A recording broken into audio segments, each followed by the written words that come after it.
Hello everyone. Guys, మీకు best small cap mutual funds అంటే ఏవో తెలుసుకునే ముందు ఒక్కసారి ఇమాజిన్ చేసుకోండి. ఒక అడవిలో నిధి ఉందని మీకు తెలిసింది. కానీ ఆ అడవిలో మొత్తం చీకటి, మధ్య మధ్యలో వర్షం, గాలి, ఎండ వస్తుంది. అలాగే భయంకరంగా ఏవో అరుపులు కూడా వస్తుంటాయి. కానీ ఇవన్నీ దాటుకొని ఎవరైతే నిధి వరకు వెళ్తారో అదే కదా నిజమైన విజయం అంటే. స్మాల్ క్యాప్ మ్యూచువల్ ఫండ్స్లో ఇన్వెస్ట్ చేయడం కూడా అంతే గైస్. రిస్క్ ఉంటుంది, కానీ రివార్డ్ కూడా అంతే పెద్దగా ఉంటుంది. పేరులోనే ఉంది స్మాల్ కంపెనీస్ అని. కానీ ఈరోజు చిన్న కంపెనీసే రేపు పెద్ద కంపెనీస్ అవుతాయి. అది గుర్తుంచుకోండి. ఇప్పుడు ఈ చిన్న కంపెనీస్లో ఇన్వెస్ట్ చేస్తున్న 29 మ్యూచువల్ ఫండ్స్లో ఏది సెలెక్ట్ చేసుకోవాలి? పదండి వీడియోలో చూసుకుందాం. ఫస్ట్ ఆఫ్ ఆల్ ఈ టేబుల్ ఏంటంటే మీకు ఎక్స్ప్లెయిన్ చేస్తాను. ఈ టేబుల్లో ఏం లేదు. ఈ 29 మ్యూచువల్ ఫండ్స్ ఉన్నాయి. అండ్ ఈ 29 మ్యూచువల్ ఫండ్సే కాకుండా ఇక్కడ వాటి అసెట్ అండర్ మేనేజ్మెంట్ అంటారు వీటిని. ఇవన్నీ కూడా క్రోర్స్ అనమాట. ఇప్పుడు ఇది 61,027 క్రోర్స్ అలా. ఇప్పుడు అసెట్ అండర్ మేనేజ్మెంట్ అంటే ఏంటంటే, ఇప్పుడు ఈ నిప్పాన్ ఇండియా ఉంది కదా, ఇది మేనేజ్ చేస్తున్న ఫండ్ అమౌంట్ అనమాట. ఇప్పుడు మన ఇన్వెస్ట్మెంట్స్ ఏవైతే చేస్తున్నామో మ్యూచువల్ ఫండ్స్లో, అలా అందరూ కలిపి ఇన్వెస్ట్ చేసిన అమౌంట్ వచ్చేసి 61,027 క్రోర్స్ అనమాట. ఇంత హ్యూజ్గా ఉంది వీళ్ళ దగ్గర. ఇది హైయెస్ట్ టు లోయెస్ట్ అలా ఉంటుంది కింద వరకు. అండ్ ఇవన్నీ రిటర్న్స్ అనమాట. 1 ఇయర్కి ఎంత వచ్చింది, 3 ఇయర్స్కి ఎంత, 5 ఇయర్స్కి ఎంత, 10 ఇయర్స్కి ఎంత. ఇది ఒక పాయింట్. అండ్ క్లియర్గా ఇక్కడ ఈ కేటగిరీ యావరేజ్ అనేది ఇక్కడ పెట్టాను చూడండి. ఈ కేటగిరీ యావరేజ్ అంటే ఏంటంటే, ఈ ఓవరాల్ 29 ఫండ్స్కి ఒక యావరేజ్గా తీస్తే, యావరేజ్ అంటే ఇప్పుడు ఇవన్నీ కూడా కలిపేసి డినామినేటర్ బై 29 వేస్తే మనకి ఇంత అమౌంట్, ఇంత రిటర్న్ అనేది యావరేజ్గా ఉంటుంది అనమాట. సో అలా 1 ఇయర్కి, 3 ఇయర్, 5 ఇయర్స్కి, 10 ఇయర్స్కి కూడా ఇక్కడ కేటగిరీ యావరేజ్ తీసాను. అండ్ ఇది మనకి బెంచ్ మార్క్ అనమాట. నిఫ్టీ స్మాల్ క్యాప్ 250 మనకి బెంచ్ మార్క్ నెంబర్.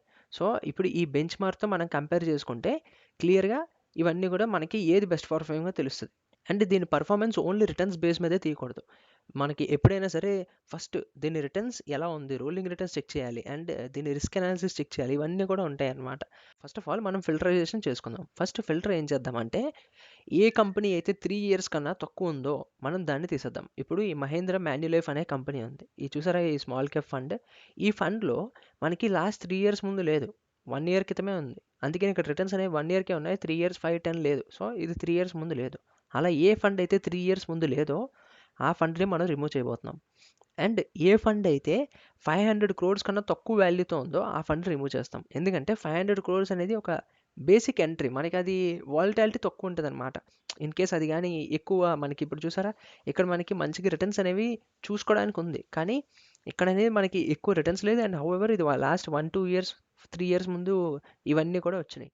ఇప్పుడు ఆ ఫిల్టరైజేషన్ కూడా యాడ్ చేసుకున్నాక మనకి 22 మ్యూచువల్ ఫండ్స్ అనేవి మిగిలాయి. ఇప్పుడు ఈ 22 ఫండ్స్లో మనం ఇప్పుడు మెయిన్ ఫిల్టర్ యాడ్ చేసుకుందాం. మెయిన్ ఫిల్టర్ ఏంటంటే, ఏ ఫండ్ అయితే ఈ బెంచ్ మార్క్ నెంబర్ని బీట్ చేస్తుందో. ఇప్పుడు మీరు యాక్చువల్గా చూసుకుంటే ఇక్కడ యావరేజ్ అనేది బెంచ్ మార్క్ కన్నా ఎక్కువ ఉంది. కానీ ఇక్కడ నేను యావరేజ్ తీసుకోలేదు, బెంచ్ మార్కే తీసుకున్నా. బెంచ్ మార్క్తో కంపేర్ చేద్దాం.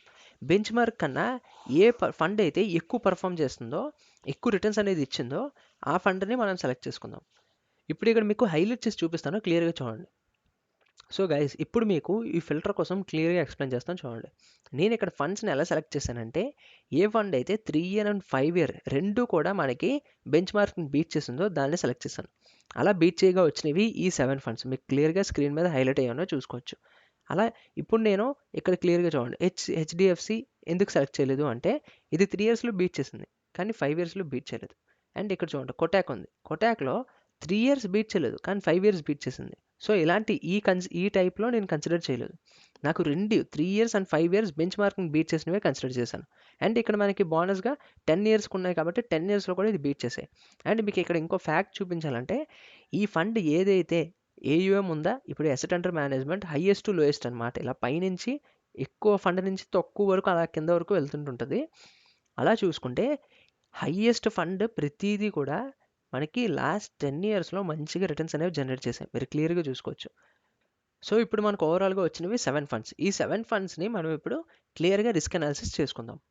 మనం క్లియర్గా రిస్క్ అనాలిసిస్లో Sharpe ratio, Sortino, beta, standard deviation ఇవన్నీ చూసుకుందాం.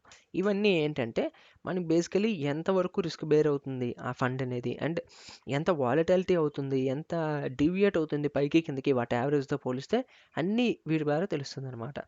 సో ఫస్ట్ ఆఫ్ ఆల్ ఈ రేషియోస్ అన్నీ కూడా నేను ముందు వీడియోలో మిడ్ క్యాప్ వీడియోలో క్లియర్గా ఎక్స్ప్లెయిన్ చేశాను, best mid cap mutual fund వీడియోలో. మీకు డీప్ అనాలిసిస్ కావాలంటే ఒకసారి ఆ వీడియోని చెక్ చేయండి. అండ్ ప్రెజెంట్ చూసుకుంటే షార్ప్ రేషియో అంటే ఏం లేదు, 1:1 రిస్క్ రివార్డ్ అనమాట. ఇప్పుడు మీరు 1 యూనిట్ రిస్క్‌కి మీకు ఎంత రివార్డ్ వస్తుంది అనేది ఇంపార్టెంట్. ఇప్పుడు 1 యూనిట్‌కి ఇప్పుడు నిప్పాన్ ఇండియా చూసుకుంటే 1.46 అనేది మీకు రివార్డ్ అనేది వస్తుంది. అలాగే నెక్స్ట్ ఏంటి, టాటా స్మాల్ క్యాప్ ఫండ్. ఈ ఫండ్‌లో మీరు క్లియర్‌గా చూసుకుంటే 1.48 అనేది ఉంది. అంటే ఇప్పుడు అక్కడ 1 రూపీ రిస్క్‌కి 1.48 అనేది వస్తుందన్నమాట. సో ఇక్కడ ఏంటి కాన్సెప్ట్, 1 కన్నా ఎక్కువ ఉండేది అనేది మంచి ప్రయారిటీ. ఇక్కడ మనకి 1, 2, 3 అనేది మీకు మార్క్ చేసి లాస్ట్‌లో చూపిస్తాను. ర్యాంక్ వైజ్ 1, 2, 3 ఏవి టాప్ 3 అనేది మీకు క్లియర్‌గా చూపిస్తాను. లాస్ట్ వరకు చూడండి. ఫస్ట్ మనకి టాటా అనేది మంచిగా పర్ఫామ్ చేసింది. నిప్పాన్ మంచిగా పర్ఫామ్ చేసింది. నెక్స్ట్ హైయెస్ట్ చూసుకుంటే ఇన్వెస్కో. సో ఇవన్నీ మనకి మంచిగా షార్ప్ రేషియోలో రిటర్న్స్ ఇచ్చాయి. ఇప్పుడు షార్టిన్ అంటే ఏంటంటే ఇది కూడా అంతే, 1:1 రిస్క్ రివార్డ్. కానీ ఇక్కడ ఏంటంటే డౌన్ సైడ్ డివియేషన్కి దీని డినామినేటర్ కింద తీసుకుంటుంది అనమాట. ఇక్కడ స్టాండర్డ్ డివియేషన్ తీసుకుంటే ఇక్కడ డౌన్ సైడ్ డివియేషన్. సింపుల్గా మీకు అర్థమయ్యేలా చెప్పాలంటే ఇప్పుడు మార్కెట్ ప్రతిసారి పైకి వెళ్దు, అవునా, కొన్నిసార్లు కిందకు కూడా వెళ్తుంది, అప్పుడు కొన్నిసార్లు లాసెస్లోకి వెళ్తుంది. అలా లాసెస్లోకి వెళ్ళినప్పుడు ఏదైతే హైయెస్ట్ ఉందో అది మనకి మంచిగా ప్రొటెక్షన్ ఉందని అనమాట. అంటే అంత ఎక్కువగా ఇప్పుడు ఇండెక్స్ ఉంది, ఇందాక మనం కంపేర్ చేసుకున్నాం. ఇండెక్స్ 10% పడుతుంటే ఇది 5% పడుతుంది. అప్పుడు దీనికి ఇక్కడ ఈ షార్టన్ రేషియో అనేది కొంచెం ఎక్కువ ఉంటుంది అనమాట. అలా ఇప్పుడు తక్కువ ఉందా, ఇప్పుడు ఇండెక్స్ 10% పడింది అనుకోండి, ఇది కూడా 10% పడిపోతుంది. అప్పుడు ఇక్కడ 1.9 అనేది ఉంటుంది అనమాట. అంటే మీకు అర్థమయ్యడానికి ఎగ్జాంపుల్లో చెప్పాను. అంటే డౌన్ సైడ్ ఎక్కువగా ప్రొడక్షన్ ఉండాలి అంటే షార్టన్ రేషియో హైయెస్ట్ ఉండాలన్నమాట. అలా ఫస్ట్ మనం చూసుకుంటే ఇక్కడ కూడా మనకి టాటా అనేది మంచిగా పర్ఫామ్ చేస్తుంది డౌన్ సైడ్ కూడా. అండ్ నెక్స్ట్ చూసుకుంటే ఇక్కడ ఎడిల్వైస్ అనేది మంచిగా ప్రొటెక్షన్ ఇచ్చింది డౌన్ సైడ్కి. అండ్ నెక్స్ట్ చూసుకుంటే నిప్పాన్ ఇండియా మంచిగా పర్ఫామ్ అవుతుంటూ ఉంది. ఓవరాల్లో మనం చూసుకుంటే టాప్లోనే నిల్చొని ఉంది.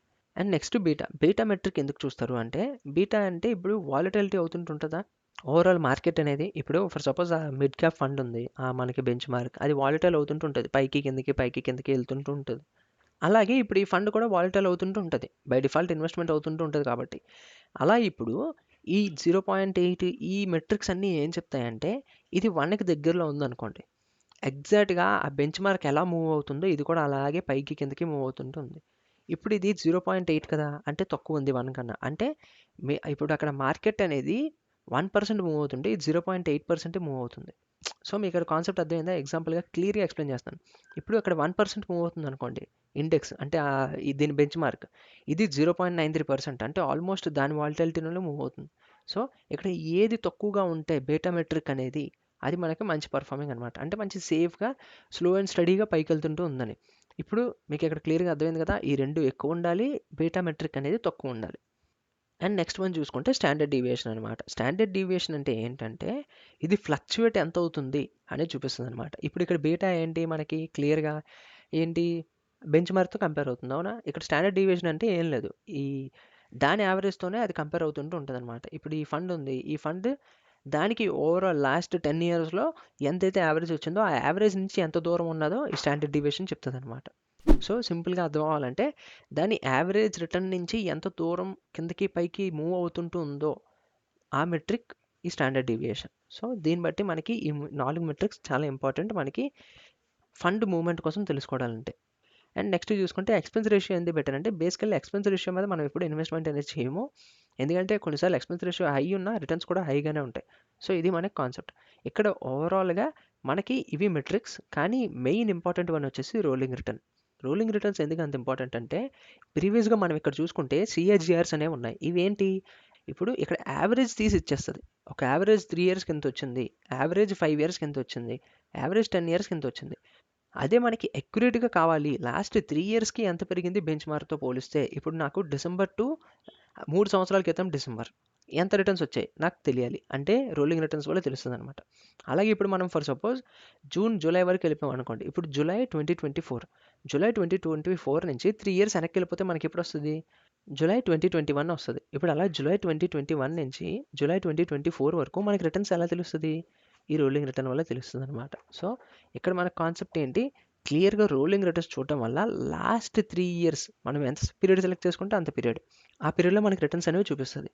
ఇది నేను ఎక్కడ చూసాను అంటే ఈ అడ్వైజర్ కోచ్ అనే వెబ్సైట్ అనమాట. ఈ అడ్వైజర్ కోచ్ వెబ్సైట్కి వెళ్ళి ఇక్కడ మీరు క్లియర్గా rolling returns versus bench mark అని ఉంటుంది, దీన్ని సెలెక్ట్ చేసుకుంటే నేను ఇప్పుడు క్లియర్‌గా Nippon India small cap search చేసి చూపిస్తున్నాను. అక్కడ చూడండి పాపప్ అయిందో దాన్ని సెలెక్ట్ చేసుకొని సెలెక్ట్ డేట్. ఇక్కడ మనం డేట్ అనేది సెలెక్ట్ చేసుకోకపోయినా బై డిఫాల్ట్ పాపప్ అవుతది. నేను select rolling return period 3 years పెట్టుకున్నాను. 3 ఇయర్స్ పెట్టుకొని సబ్మిట్ చేస్తే మీకు ఈ గ్రాఫ్‌లో ఏమర్థమవుతుందో చెప్తున్నాను చూడండి. ఇక్కడ చూసారా ఈ ఆరెంజ్ లైన్ అనేది మనకి నిప్పాన్ ఇండియా ఫండ్ అనమాట. అది ఏంటి ఏప్రిల్ టు ఏప్రిల్. సో మీకు ఇక్కడ అర్థమైందా కాన్సెప్ట్? లాస్ట్ 3 ఇయర్స్‌కి ఇది మెట్రిక్ అనేది మెజర్ చేస్తుంటూ ఉంటదనమాట. సో ఇప్పుడు ఇది బ్లూ కలర్‌లో ఉండేది ఏంటంటే మనకి బెంచ్ మార్క్. మీకు ఇక్కడ క్లియర్‌గా కనబడుతుంది. ఎంత దూరంగా అది బెంచ్ మార్క్‌కి మంచిగా ట్రేడ్ అవుతుందనేది. సో నిప్పాన్ ఇండియా అనేది మంచిగా పర్ఫార్మ్ అవుతున్న ఫండ్ అనమాట బేసికల్లీ. రూలింగ్ రిటర్న్స్ పరంగా చూసుకుంటే. అందుకే ఇక్కడ నేను వెరీ గుడ్ పర్ఫార్మెన్స్ అని పెట్టాను. ఎందుకంటే మనకి క్లియర్‌గా అక్కడ చూసాం కదా! ఎంత దూరంగా ఉందో అది బెంచ్ మార్క్‌కి. ఇప్పుడు మీకు ఇక్కడ చూడండి టాటా ఫండ్ ఉంది. ఈ టాటా ఫండ్‌ని good going with bench mark. దీన్ని ఎందుకు అలా వేశానంటే చూడండి ఇక్కడ లాస్ట్ 3 ఇయర్స్‌లో ఆ టాటా స్మాల్ క్యాప్ ఫండ్ మనకి ఆల్మోస్ట్ మంచిగా పర్ఫార్మ్ అవుతుంటూ కానీ రీసెంట్‌గా ఏం జరిగింది? అది దరిదాపుల్లోకి ఆ బెంచ్ మార్క్‌కి దగ్గరలోకి వచ్చేస్తుంది. దీన్ని ఇక్కడ నేను good but going with bench mark అని పెట్టాను. అలా అన్నమాట. సో ఈ మెట్రిక్స్ అన్నీ కూడా ఒక్కసారి మీరు హోంవర్క్ చేయండి. మీకు తెలుస్తది ఎలా మెట్రిక్ అనేది వెళ్తుందో. సింపుల్‌గా అడ్వైజర్ కోసం వెబ్‌సైట్‌కెళ్ళి రోలింగ్ రిటర్న్స్ వర్సెస్ బెంచ్ మార్క్‌లో మీరు చూసుకోవచ్చు ఇవన్నీ కూడా. అలా ఈ మెట్రిక్స్ అన్నీ కూడా ఎంత మంచిగా పెర్ఫార్మ్ అవుతున్నాయి. ఇప్పుడు మీకు హైలైట్ చేసి చూపించాలంటే క్లియర్‌గా చూసుకోవచ్చు. ఇక్కడ మనకి టాటా స్మాల్ క్యాప్ ఫండ్ అనేది మంచిగా పెర్ఫార్మ్ అవుతున్న ఫండ్ అనమాట మెట్రిక్స్ పరంగా. క్లియర్‌గా చూసుకుంటే దీనికి ఎక్స్‌పెన్స్ రేషియో తక్కువ, స్టాండర్డ్ డీవియేషన్ అండ్ బీటా తక్కువ. అంటే వాలటాలిటీ, డీవియేషన్ కూడా అంత హెవీగా ఉండదు. మంచిగా స్లో అండ్ స్టడీగా పైకెళ్తున్న ఫండ్. అండ్ ఇక్కడ షార్ప్ అండ్ షార్ట్‌లో కూడా ఉంది. మంచిగా సేఫ్‌గా ఉంటదనమాట.